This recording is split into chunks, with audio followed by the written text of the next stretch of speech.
নমস্কার বন্ধুরা, কখনো কি আপনারা ভেবে দেখেছেন কেন ভগবান শ্রীকৃষ্ণ রাধাকে প্রথমবার রং মাখালেন? এটা কি শুধুই একটি মজার খেলা ছিল, নাকি এর পেছনে লুকিয়ে আছে এক গভীর ভালোবাসার সংকেত?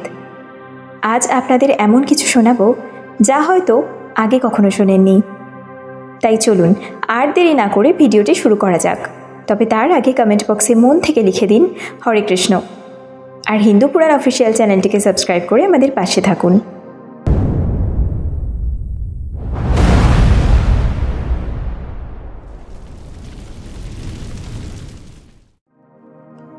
রাধারানী ছিলেন ভগবান শ্রীকৃষ্ণের আত্মা এবং তার প্রেমের চূড়ান্ত রূপ। কিন্তু শ্রীকৃষ্ণ জানতেন এই প্রেম শুধুই মন দিয়ে বোঝা যাবে না, একে দৃশ্যমান করতে হবে।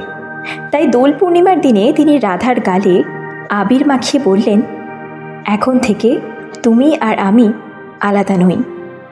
এই রং সাক্ষী থাক, আমরা একে অপরের অন্তরকে রাঙিয়ে দিলাম।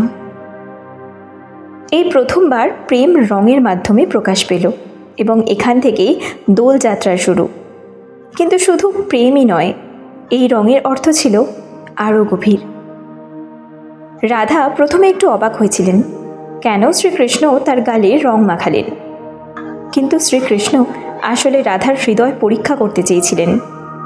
পুরাণ মতে যিনি সত্যিকারের প্রেমিকা, তিনি প্রিয়জনের দেওয়া যে কোনো চিহ্নকে অহংকার বলে মনে করবেন, তার লজ্জা নয়। রাধা নিজেও তাই কৃষ্ণের গালে আবির মাখিয়ে দিয়ে বললেন, যেখানে তুমি আছো সেখানে আমিও। প্রেমে রঙের কোনো ভেদাভেদ নেই। আর এইভাবেই দোলযাত্রা শুধু উৎসবে নয়, হয়ে উঠল প্রেমের এক অপূর্ব পরীক্ষা, যেখানে সত্যিকারের মিলন হয় আত্মার সঙ্গে আত্মার। ভালোবাসার স্বরূপ আসলে নিরাকার, তাকে দেখা যায় না, শুধু অনুভব করা যায়। শ্রীকৃষ্ণ জানতেন রঙই একমাত্র মাধ্যম যা মানুষের মনে আবেগের বহিঃপ্রকাশ ঘটায়। লাল আবির হলো প্রেম ও উষ্ণতা, নীল আবির হলো অসীমতা ও ভক্তি, হলুদ আবির হলো পবিত্রতা ও শান্তি। শ্রীকৃষ্ণ রাধাকে তিনটে রঙের সংমিশ্রণে রাঙিয়ে দিতে চেয়েছিলেন। তাই শুধু আনন্দ নয়, দোলের রং হলো শ্রীকৃষ্ণের সেই চিরন্তন প্রেমের ভাষা, যা যুগ যুগ ধরে প্রেমিক প্রেমিকাদের শেখায় ভালোবাসা কোনো নির্দিষ্ট রূপে বাঁধা নয়, সে রঙের মতোই চিরবহমান।